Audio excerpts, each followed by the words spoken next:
Recording these videos are harder than I remembered them to be. It's been a few months since I shared anything here, so I'm going to resume with my quick 5-minute videos to share some new updates, thoughts, processes, and what I've been working on. A lot of the work that has gone in the last 1 year has been around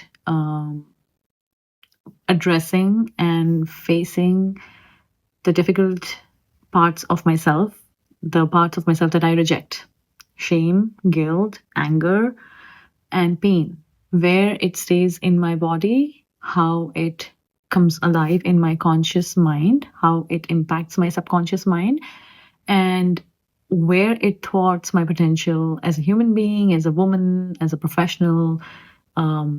These are the things that I actually have been working on consciously for the last almost 1 year. It's not been a journey that I planned that this is how it's going to go, but it is a natural, authentic journey that is unfolding.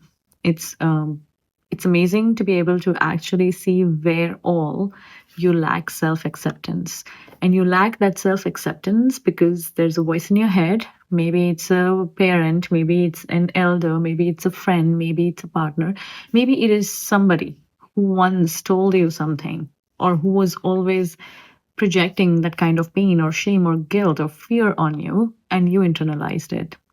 It's amazing to actually come to a point where you're able to see that voice inside your head and then understand that that voice is not me. This is not who I am. This is not my thought process. And this is somebody else's voice that's in my head. This is something that has been major for me in terms of my self work.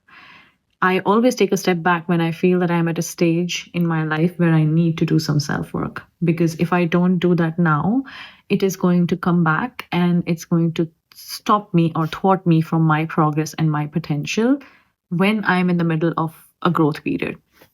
So for me, execution, delivery, growth, progress, and consistency specifically is not same output every day. It has never been like that for me in my life. It's always been a chart of like my peak periods and then my low periods. But between that peak periods and the low periods is where my growth is happening. When I am performing at my best, when I'm at my peak, I have spent time actually at my low working on things that keep me back and hold me back from my potential. I have to admit that I was very ambitious last year when I came back from my injury. I was giving myself grace, but at a stage where I was not able to even walk 200 meters without my feet starting to swell. I was ambitious to start a podcast, that I want to start a podcast, and I had shared that publicly. And to take a step back from there and actually do the work that I need to do, which I'm continuing to do on myself, has been a blessing. I have also seen a shift in my relationship with AI. So last year, when I wanted to start talking about AI, when I had started scouting out, people that I could start recording these episodes with, some really good names, some really interesting conversations in terms of the discovery calls that I was having with people. I remember, in those calls, my thought process about AI was, this is something I need to be afraid of. And that is something that I'm also seeing as a shift in my customers, in people in general who are now going towards AI. So my understanding now and my relationship now with AI is evolved beyond that stage of fear, and it's more towards a stage of acceptancy and how I can use it best. As a writer, I like to think of myself as someone who can articulate well, who can think deep, who can write, who can challenge thought processes, and I can challenge a viewpoint from a different perspective.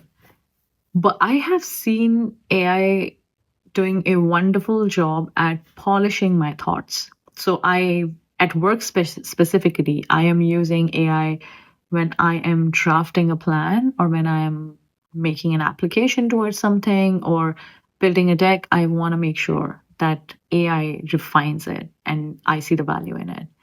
This has been the last few months. I'm going to have more to share. I hope you enjoyed listening to this. And yeah, I'll keep in touch here.